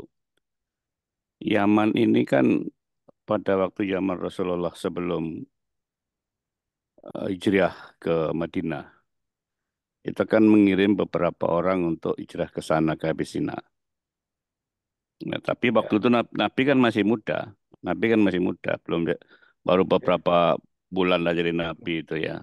Belum berkeluarga, Ah baru iya, belum ya berkeluarga, artinya baru belum ada dengan berkeluarganya baru gitu loh. Khadijah, Nah, baru kira-kira Khadijah. gitulah. Jadi Kalau belum punya ada anak baru anak Fatimah. belum punya anak juga gitu loh ya. Ya, ya. Nah, makanya kok terus itu tiba-tiba banyak Habib turun ke sana. Saya juga bingung. Karena kalau mau turunan Nabi itu banyak di Kufah. Di Kufah di Irak, ya. Di Parsi yang lari ke sana ya. Setelah Ali konflik dengan Muawiyah itu. Ya, ya, ya, Mestinya begitu, logika saya ya. ya, Tapi tiba-tiba kok begitu banyak dari sana kita juga tidak tahu ya. Kita memang pernah dengar cerita-cerita yang agak kurang menakan juga. Yang kedua, Habib-Habib ini saya perhatikan yang di Indonesia ini kan mulai ngetop semasa reformasi ini, ya. Mulai ngetop ya. iya, Walaupun iya, sudah lama-lama ya itu. Jadi ini unjuk diri gitu ya. Dulu kan ada namanya Partai Arab iya. Indonesia ya. Nah, itu Dulu, kan nggak punya tempat. dulu itu keluarga teman-teman saya yang keturunan Arab itu yang nggak pakai gamis, tuh. Ya Pakai nggak, sarung, iya. pakai pakai sarung. Di Kudus kan paling banyak Pak. Di Kudus itu kan paling Iya, banyak. Nama pakai panggilannya sarung juga kan, pakai sarung. panggilannya Sayyid. Nah, Iya, kalau Sayyid itu ada mirip-miripnya memang dari Persia, dari Iran itu. Karena itu kan turunan Ali kan, ada dari Syiah itu kan. iya. Said. Di Pekalongan juga ada. Tapi belakangan kok setelah saya di Jakarta, tahun 80-an kok udah mulai kenal Habib-Habib. Reformasi makin banyak Habibnya, makin kencang, makin kencang. Dan dari sisi pakaian agak sedikit berbeda dengan mereka yang di Medina. Karena bagaimanapun Nabi itu masa jayanya kan ada di Medina. Jadi kalau punya legasi, punya turun macam kan dari waktu di Madinah itu, bukan pada waktu di Mekah. Kan apalagi turunnya kan nggak ada, apalagi itu di Yaman satu. Jadi kalau ada DNA itu ya bisa aja menjadi pertanyaan juga. Itu sama dengan mirip-mirip maaf aja nih.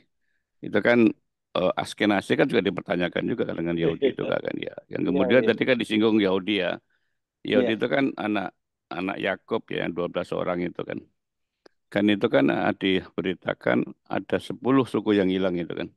iya. Yang antara lain itu diduga dia lari ke Afghanistan, Pakistan. Makanya orang itu kenceng-kenceng kuat. Kemudian juga ada diduga, oh Ada itu di ada gunung. Di Batak itu karena ada kesamaan ulosnya itu sama Nabi Musa itu ya macam-macam lah. Itu kan perlu diteliti. Tapi suku itu memang belum ketahuan. 10 itu kemana? 10 Ya itu. ada yang ke Kudus Gunung Moria. Ya ada 10 Jangan Mas Sutrimo ya juga. 10 suku kan itu. Atau kita. Terus yang terakhir komen mengenai Syekh Siti Jenar. Saya melihatnya itu benar-benar tokoh ada atau tokoh fiktif atau ceritanya dibuat fiktif ya. Tapi sebenarnya ini soal pertarungan masalah teologi. Karena kan pada masa itu abad-abad ke berapa itu? 12 ya? 12 13 ya. Wah, 15 sudah. Nah, 15-an ya. Itu kan 15. beberapa puluh tahun sebelumnya di 15, 16 malah, 16, ya abad 16. ya beberapa abad sebelumnya itu kan berkembang eh, satu pemikiran teologi ya dari Abu Mansur Al-Halaj itu kan ya. Ya, Al-Halaj. Yang dia mengaku ketika orang itu Tuhan itu jauh sofa, dia bilang enggak Tuhan itu dekat kan gitu. Saking Ah, dekatnya ya anal hak, saya lah kebenaran ya saya Tuhan kan gitu kan. ya, Kenapa dia akan mendasarkan ya manusia itu merupakan pancaran dari nur ilahi kan, sinar zat ilahi. ya, Jadi kembali lagi berarti dia pakai dua dia tafsir seperti itu lah. Kalau kita kan kira-kira mengatakan innalillahi wa inna ilaihi raji'un ini kan juga sama seperti itu. Atau kalau ditanya sangkan para yang mati kan juga innalillahi terus wa inna ilaihi raji'un. Jadi akan kembali juga di Arkan juga ditanyakan ketika ditanya di mana Tuhan itu? Kul fa inni qorib. Katalah saya itu dekat. Jadi Tuhan itu kan dekat sama manusia. Ini kan penafsiran-penafsiran yang sifatnya apa metafisis ya, mistik ya, sunni ya. Jadi apa sufi ya. Jadi agak susah. Mungkin itu barangkali kalau diajarkan oleh Syekh Siti Jenar sementara akidah orang yang baru masuk Islam belum kuat itu bisa membahayakan. Mungkin itu jadi mungkin cerita itu. ya. Karena itu versinya kan macam-macam. Saya kebetulan ada beberapa buku Syekh Siti Jenar yang satu lagi baru saya dapat Iya, itu. Jadi ceritanya macam-macam. Ya, jadi ada yang dibunuh, jadi macam-macam itu ada juga enggak jadi enggak seperti itu. Jadi itu cerita kayaknya tidak akan putus itu, tidak akan selesai.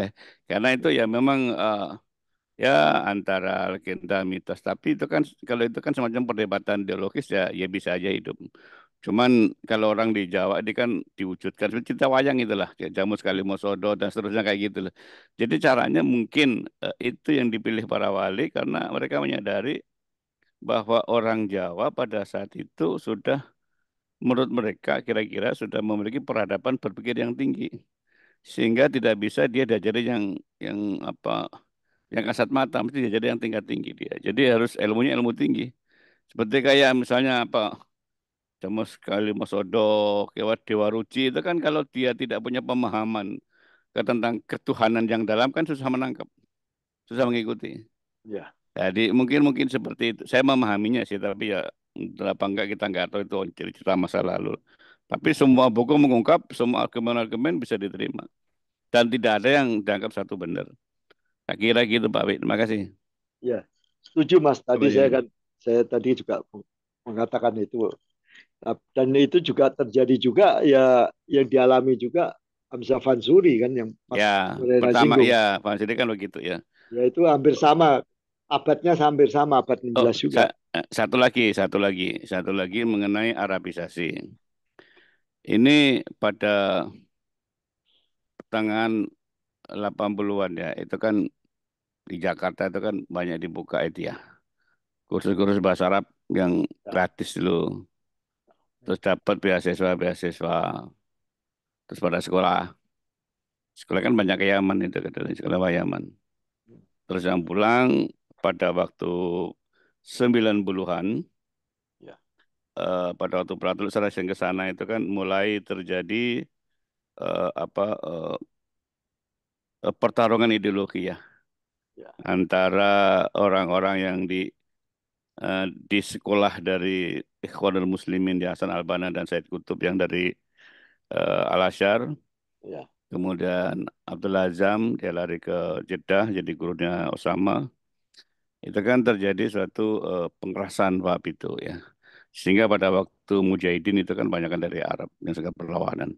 Nah, apakah itu ada desain dari di luar Islam kita tidak tahu, tetapi yang jelas bahwa dinasti Saudi itu kan sangat dibantu oleh eh, Abdullah Amerika. bin Abdul Wahab. Nah itu Lalu kan seakan-akan mendekonstruksi famili Nabi kan, termasuk mau membongkar kuburan Nabi. Nah, habis itu kita ke sini warnanya seperti itu.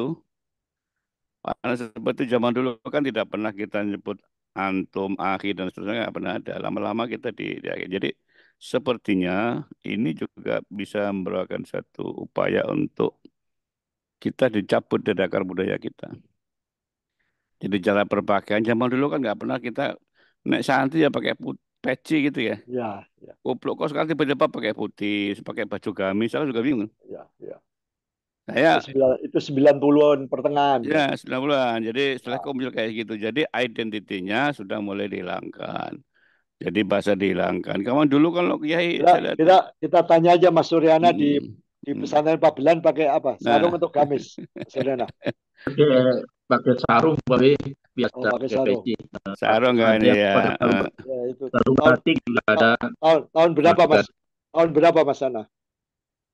80-an dan sampai sekarang ya ada juga unsur gamisnya mungkin tidak Ya. terpengaruh ya. Jadi Ka- selain ke masjid itu, kalau sekarang saya lihat ada beberapa santri kalau ke masjid ada yang pakai gamis. Kalau Tapi zaman saya pakai sarung. saya lihat tahun 80-an itu di Gontor di Al Amin 90-an saya lihat itu di Al Amin di Madura itu kalau ke masjid pakai sarung pakai jas. Ya, Ya, betul.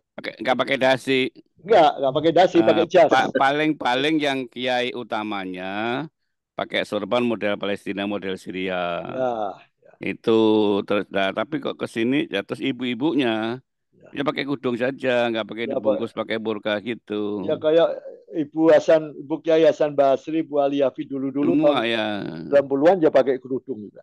Iya, berarti aslinya kan juga begitu. Kenapa sekarang menjadi berbalik? Sementara ya Iya, orang Arabnya pakai you can see sekarang. iya. Tapi nggak apa-apa kok. Nah, Istri saya itu dulu Katolik, sekarang Islam dan pakai jilbab kelihatan lebih cantik. Ya itu Ya, memang Pak Wi, ada pakaian ini ada yang kultural itu ada yang ideologis juga. ya, Ya sih yang kayak jilbabnya Iran tuh mungkin lebih ideologis ya. Terus ya, yang ya, burka yang menutup mata itu mungkin lebih iya. ideologis. Tapi kalau yang ya. kayak kultur biasa ya kultural biasa aja karena Ya kalau kebutuhan bangsa-bangsa mode.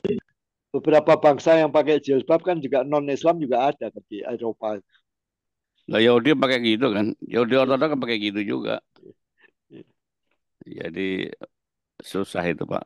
iya, Jadi mesti dikembalikan lah kalau kalau keseluruhan kita ambil Islamnya, budayanya dari budaya masing-masing. iya, Saya itu pernah diterima Pak sama Menteri Penerangan Saudi ya, 91 ya. iya, Tiba-tiba mendadak itu kan saya kan Deja Hafid itu ya. iya. Saya nggak pakai jas, yang baju gimana dipanggil menteri. Pakai sarung ternyata malah pakai sarung lebih dihargai dia kok. Jadi dia Pakai menghargai sarung. kita pakai sarung, pakai sarungan aja ya. Sarungan aja pakai bawa peci gitu aja malah dihargai ya. Iya pakai sendal malah diterima di Iya, Jeddah itu. iya, mereka juga sandalan. Dan mereka juga lebih menghargai pakan adatnya itu Pak gitu Iya, loh. Justru iya. kita yang agak lain melanggi punya orang lain gitu. Anda Islam pakai belangkon apa salahnya juga sih kan? Belangkon sama tuh kepala sama aja kan? Blangkon, iya, Blangkon itu juga Saya disorban. suka sholat di tempat belakang rumah kadang-kadang pakai belangkon saya itu. Orang pada ngeliatin aja, saya juga diem aja cuek aja. Lah, bedanya belangkon sama peci sama pakai merah topi itu kan sama aja. Iya, Nah, ini tutup nih kepala. nggak ada esensinya gitu. Kalau kalau saya pakai blangkon kalau kena angin supaya nggak kepalanya udah budaknya itu nggak dingin. Tapi sekarang juga ada mulai gerakan saya liatin tuh ada ustadz muda tuh pada pakai pakai belangkon, pakai peci ya bagus lah, pakai belangkon. Nah, Sunan Kalijogo nggak pernah peci kan, nggak pernah pakai belangkon kan, Ya, anu pakai blangkon, nggak pakai ini apa? Sorban, sorban. nggak pakai sorban. Kayak zaman dulu kok rapi-rapi pakai ini ya, pakai peci rapi-rapi gitu. Nah, yang jelas lah teman-teman saya, keluarga teman saya yang keturunan Arab di Pati itu ya pakai sarung. Iya, Makanya kita cek tadi Mas Suryana di pesantren Pabelan pakai apa? Yang saya lihat kalau di Gontor ya sarung pakai jas, di Alamin sarung sama jas. Saya kira sampai sekarang kalau nggak salah masih di sana. Masih pakai itu. Ma- Masih Romo, Iya, Masih. tahun kemarin saya kan di Madura, Romo Iya, gimana? tugas di Madura, jadi ya Oh. sempat ke Al Amin ngeliat-liat masih pakai jas sama sarung. Alhamdulillah, Romo. pakai pakai sendal kan? Pakai sendal, bener. Iya. Malah Panggilannya juga, sarung itu, manggil juga sampean, jenengan iya gitu kan? sampean Nggak pakai bener. aki-aki, nggak pakai kan? Enggak ada. Ikhwan, nggak ada ikhwan nggak ada. Padahal mereka pintar Malah bahasa Arab. sarung itu jadi pakaian sehari-hari masyarakat Iya, di sana, Romo. iya, Jadi saya di sana juga sarungan aja kemana-mana, iya, Romo. iya, iya, iya, iya. Padahal sarung itu pakaian orang Buddha loh. Iya. Orang Ah. Myanmar itu, parung itu, ya. Tapi saya dengar katanya Rasulullah sering pakai sarung, Pak. Burung ada, Nah. sana belum ada sarung. Jadi Maksudnya gini, nyarung gitu kayak mirip bukan. sarung gitu. Ya pakaian ya kayak gitu sekarang itu kan pakaian yang sederhana. Jadi itu tergantung peradaban sebuah bangsa. Saya Peradaban semakin maju, pakainya makin rumit, berkembang-kembang, jadi macam-macam. Nah, di sana kan polos aja begitu. mungkin mungkin kalau pembicaraan kita lebih kita arahkan lagi ke metode dakwahnya. Gimana? Ya, Dulu kan metode dakwah itu ya, menyusup, melapisi. Nah, memang tidak berarti kalau sekarang menyusup, melapisi itu kepada budaya-budaya Nusantara yang abad 15-16. Tapi ya pada abad-abad sekarang ini, gitu. Bagaimana disusupi, dilapisi. dan Kan sekarang, zamannya berbeda kan, berkembang.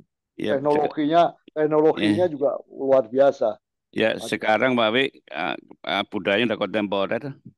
Mau selawat aja pakai joget sekarang. Aku lihat di YouTube itu joget-joget, di mana pakai selawat, perjanjian joget-joget sudah kayak gitu. Iya, Padahal kalau kita dulu kan eh, waktu di kampung ya dulu itu kan tahun 60-an, 70-an itu kan diajari sifat-sifat Tuhan kan pakai nyanyi uro-uro gitu ya. iya, iya, Wujud kita bakomul kola falil hawa. Bisa gitu kan ya. iya. Di itu dan kusuk Ya, kita duduk, dusuk gitu loh, bukan joget-joget. ya Sekarang joget-joget. setengah hitung, kayak Eh, gitu. iya. Jadi sekarang esensinya ada, tapi Ya, dua puluh auranya nggak ada, auranya nggak ada ya. 20 sifat mulia Allah itu Hmm. kan diajarkan itu kan pakai tembang-tembang. Ya. Jadi diajari dengan sikap yang kita juga duduk, duduk Iya, manis, iya kayak gitu itu. kan. Duduk Ada manis. penghayatan gitu. Sekarang nggak ada penghayatan, isinya sama, tapi nggak ada penghayatan. Ya, makanya itu bagaimana metode dakwah era sekarang ini bagaimana? Kalau saya sih Sunan Bonang Wali Songo itu metodologinya, metode yang dipakai itu yang kita tiru, tapi substansi isinya kan sesuai perkembangan zaman. Ya, mesti disesuaikan itu ya. Ya. Jadi Tapi zaman ini metalik. untuk informasi ya, dengan perkembangan Arabisasi itu kan tembang-tembang dakwah. Besok besok yang kedua saya sajikan tembangnya Sunan Kalijogo, tembangnya Sunan Bonang saya akan sajikan. Kalau perlu, walaupun suara saya nggak nyampe, saya dendangkan. Uh, Mocopat itu terutama ya yang paling sahdu itu ada yang namanya suluk singgah-singgah. Itu waktu itu Sunan Kalijogo 13 bait. Itu waktu W.S. Rendra mau meninggal, dia minta nanti dari masjid ke pemakaman itu diiringi dengan tembang suluk singgah-singgah. Suluk singgah-singgah itu 13 bait, bait pertama sampai 12 itu menggambarkan pengaruh bagaimana orang Jawa dulu percaya mistis, percaya dan takut dengan setan, dengan jin dan macam-macam. Yang wajah jinnya itu setannya macam-macam. Kemudian diperkenalkan oleh Wali Songo, kamu hadapi nanti saya bantu. Dewa Betara gurumu akan saya perbantukan dengan Nabi Soleman akan bantu kamu. Mereka akan membawa senjata namanya kulhu. Hadapi setan-setan itu. Itu sampai ada 6 bait atau berapa atau 4 bait yang itu. Terus penutupnya itu Sunan Kalijogo berdendang. Penutupnya itu setelah cerita tentang bagaimana perang melawan jin itu, penutupnya Sun Langgeng Muco Montro Pancaswati Putra ing Kodrat Manik. La ilaha illallah Muhammad Rasulullah Sallallahu alaihi wasallam. Waalaikumsalam. Yaiku pupu cimami. Jadi penutupnya itu, oh ini kamu ilmu macam-macam, tapi saya punya mantra yang paling sakti yang saya dendangkan terus-menerus. Apa mantranya? Mantranya itu la ilaha illallah Muhammad Rasulullah. Jadi mengajarkannya dengan tembang. Nah, yang saya prihatin, tembang-tembang ini banyak yang dianggap bid'ah sekarang. Ada orang-orang yang menganggap bid'ah jangan dilakukan. Nah, uniknya gereja-gereja Kristen, gereja-gereja Katolik, terutama gereja Katolik, itu banyak yang punya gamelan sekarang. Punya gamelan, terus sudah membuat buku-buku mocopat, tapi isinya tentang Kristus. Nah, saya alami. Ada adik ipar saya dulu juga sekolah seminari, ya, tapi kemudian berhenti menikah dengan adik istri saya. Ketika dia wafat, itu kaset di rumah itu tembangnya tembang suluk singgah-singgah, tapi isinya tentang Kristen, tentang Bunda Maria dan Yesus. Tapi tembang itu tembang ciptaannya Wali Songo. Coba ini tambahan aja. Pak Gun, mau ngedikan apa Pak Gun?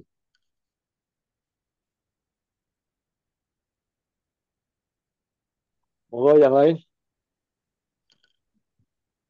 Ya, yang lain mungkin Saya ini nambahkan ya, memang perlu disayangkan Pak ya. Jadi ada gerakan dakwah sekarang ini yang katakanlah salafi atau neo salafi yang pendekatannya lebih konfrontatif gitu ya, konfrontatif dengan menghadapkan teks yang mereka pahami yang biasanya literal gitu dengan praktek-praktek budaya gitu. Jadi mereka konfrontir bahwa ini nggak ada di dalam Al-Qur'annya. Jadi ya, jadi itu adalah perbuatan tadi yang kami bilang bid'ah, dan kecenderungan salafi atau neo salafi ini sangat kuat. Misalnya mereka juga mendirikan pesantren-pesantren yang menyebut dirinya salafi, padahal salafi yang mereka pahami dan praktek yang ada beda gitu. Jadi ini salafi lebih pada puritan, beda misalnya dengan produk salafiyah Sukorejonya salafi, pun salafi juga gitu. Iya. Mereka menamakan salafi gitu. Dan Salafi, ini salafi yang zaman dulu, yang saya kenal zaman dulu sama sekarang beda banget. Dan didukung oleh dana internasional kan juga besar sekali, dan kebetulan juga kan mereka lawan kuatnya adalah Syiah juga dana juga lumayan, mereka bersaing di sini di Indonesia. Kita jadikan arena untuk pertarungan semacam itu gitu. Ya. Dan baik sekali alumni-alumni kita yang kuliah di Arab Saudi atau di Libya dulu gitu, yang ambil jalan dakwah yang seperti itu, yang konfrontatif. Nah ini saya kira gimana cara bukan mendukungnya, menyainginya atau berlomba-lomba biar hal-hal yang kan itu sangat konfliknya tinggi sekali, jadi bisa bikin permusuhan cara dakwah yang seperti itu. Terima kasih. baik, terima kasih Pak Suryana. Romo, ini sebenarnya masih asik diskusi kita, tapi sudah Ya, ya. menunjukkan jam 10 ya. Romo, Ya. mungkin dari Romo ada, ini kita mungkin nih untuk sesi pertama kita akhiri sampai jam 10 ya Pak Romo ya. Ya, ya, ya, baik, makasih. Nah, Ya, mungkin dari Romo ada closing statement Romo untuk sesi pertama ini Romo, Silakan Romo. Ya, pertama karena sesuai apa topik-topik tiga topik kali ini kan kita sebetulnya baru pengantar ini kan. Ini pengantar masuk ke topik kedua dan topik ketiga, gitu kan. Nah, ini pengantar ini kan masih berupa apa ya wadah bagaimana Islam masuk gerakannya gitu. Tapi di penutup saya udah mulai singgung metode dakwah. Nanti rencananya yang kedua supaya kita lebih apa lebih bisa saling memperkaya, kita bisa eh, menyiapkan diri. Kalau kedua ketiga ya bagaimana bagaimana pilihan apa pilihan antara metode dakwah apa syariat dulu tarik syariat tarekat hakikat marifat tasawuf atau syariat lebih dulu gitu kan. Nah, nanti yang ketiga kan kita bicara bagaimana apa penyebaran tasawuf di Jawa gitu kan.